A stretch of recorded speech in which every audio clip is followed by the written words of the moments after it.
Chapter 14. The Ghost of Joseph of Arimathea.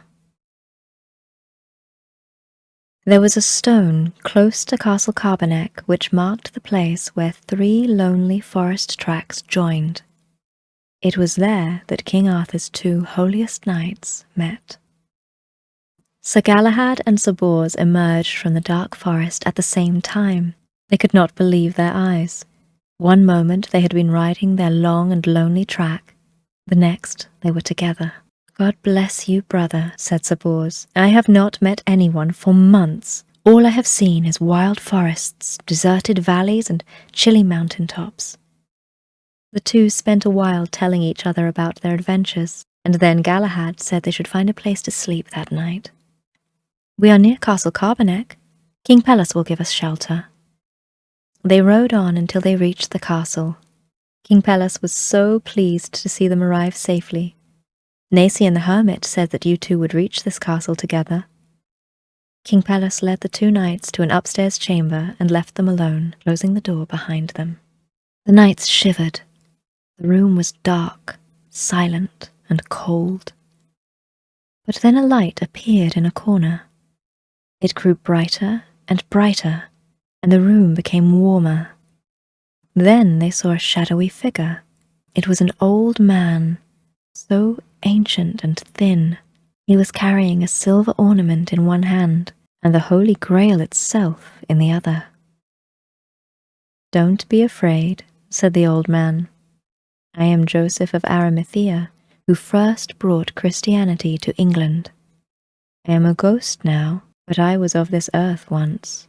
That was many hundreds of years ago." The knights knelt in silence as he spoke. "Evil has come to this country, and the Grail must now return to the Holy Land from where I brought it. You will take it back for me. A ship will be ready for you in the morning." They were the last words they heard. The figure disappeared, taking the Holy Grail with him. The next morning, Galahad and Bors found the ship. In the middle of the deck stood the Holy Grail, covered in red silk. The magical ship carried them out to sea, and soon both knights were deeply asleep.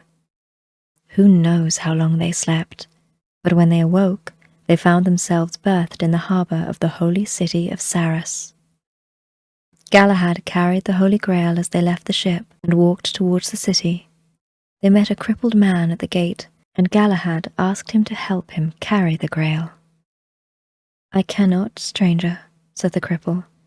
"I have not walked for 10 years. "Then rise to your feet now, and you will," said Galahad.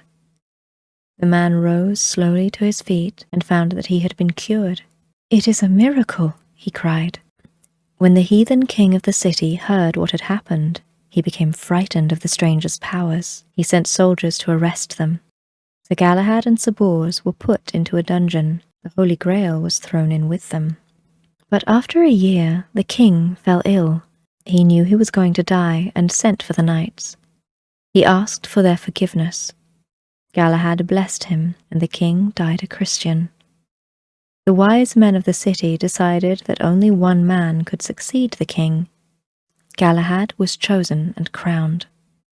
He ruled the city for a year, and then, on Easter Day, he summoned Sir Bors. "This will be our last time together," he said. "We must share a final Easter feast."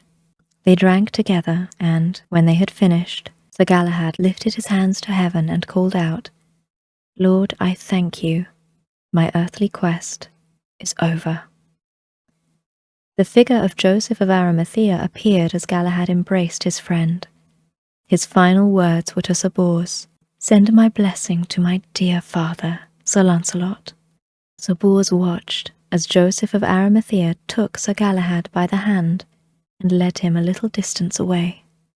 Then he saw a vision of Galahad's soul ascending into heaven, the Holy Grail disappearing with him. After Sir Galahad died, Sir Bors sailed home to England and reached Camelot once more. The Knights of the Round Table who had survived the quest marvelled at his story, but none more so than Sir Lancelot. He wept when he heard how Galahad had sent him special blessings. "We had but a little while together," said Lancelot, but he was surely the most Christian knight of all.